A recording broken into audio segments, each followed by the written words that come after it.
Hello ladies and gentlemen, boys and girls, my name is Jay Patchod and today we are doing a new segment. A news segment. News at the moment in gaming is, well, fairly obvious.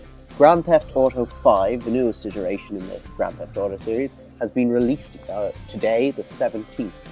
Thousands lined up at midnight to be able to buy the game as soon as possible, including myself, although I did not buy it myself. I am in fact waiting for the PlayStation 4 version for my own personal preference of the game. This is essentially because this is such a massive and complicated game at such a late in the life of the consoles that I'm not sure that they're actually able to put up with the challenge of playing this game. Only time will tell. We'll see how many breakages or whatever happens as a part of the release of this game.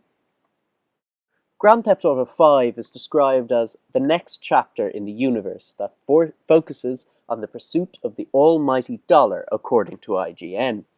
This is very interesting because previously in the series, for example, if you take Grand Theft Auto 4, it focused primarily on the American dream and the ability to arrive as an immigrant, work your way up the system, and eventually live the easy life by working hard and making your way up. So that's very interesting, the way they are studying these different facets and nuances of our respective societies within not just the criminal end of society, but also the more mainstream legal one, for example, through investitures, which is more focused in the multiplayer section, although I'd imagine it's in the single player section as well.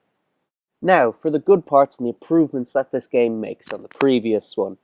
The graphics are vastly improved, focusing on a lot on facial rendering, possibly a simpler version of the technology used in 2011's LA Noire, but this facial rendering very much allows you to understand and sympathize with the plight the characters are going through, to be able to attach yourself to these characters and make your way along whatever the story is.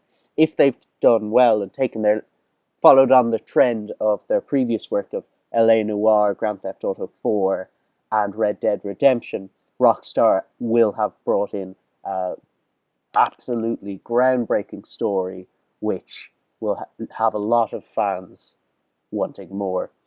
They've also introduced a brighter, more colourful and vibrant world compared with Grand Theft Auto 4's dark and dingy Liberty City version of New York. It makes it much happier and much more inviting as opposed to the dark and dingy one previously seen.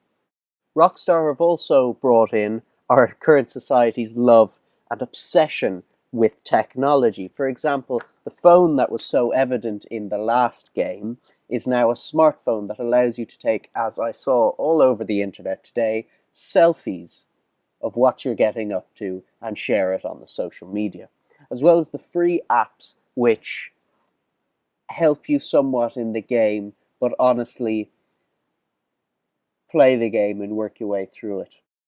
The driving controls, which are such a massive part of this game series, have also been redone. They're a lot more attentive and responsive.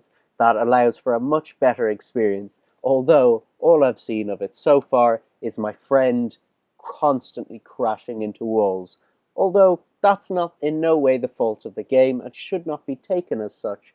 It is simply his massive ineptitude.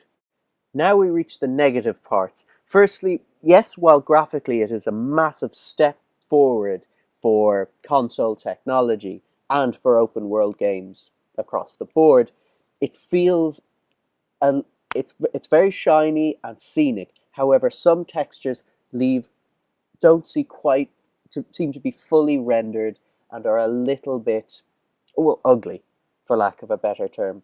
It could do with a little bit of improvement. Hopefully, this will be reflected better in come PlayStation 4 and Xbox One, but for that we only have to wait and see and hope that it will improve.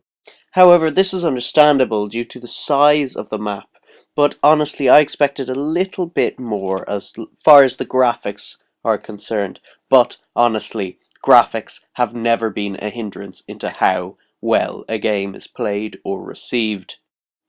And now for the small caveat in regards to this game, as there always is, unfortunately.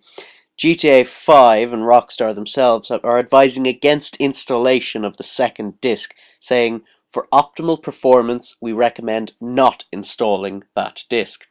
This results in a smaller amount of rendering, and I think the game runs a little bit slower. Again, I have not experienced this myself, but when the actual company that makes and produces the game itself put out this warning, one should listen to it.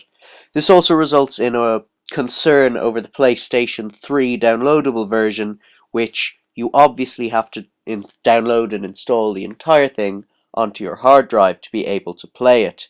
And if it is the same case, a lot of people will be upset. However, this game, Grand Theft Auto 5, seems to me to be an unparalleled, groundbreaking game. It is absolutely fantastic. It's bigger, shinier, newer, and better than anything they have done before. So far. I have not finished playing the game through. Well, I haven't started playing the game through. But I hope this is everything everyone wants it to be. Thank you, and good night.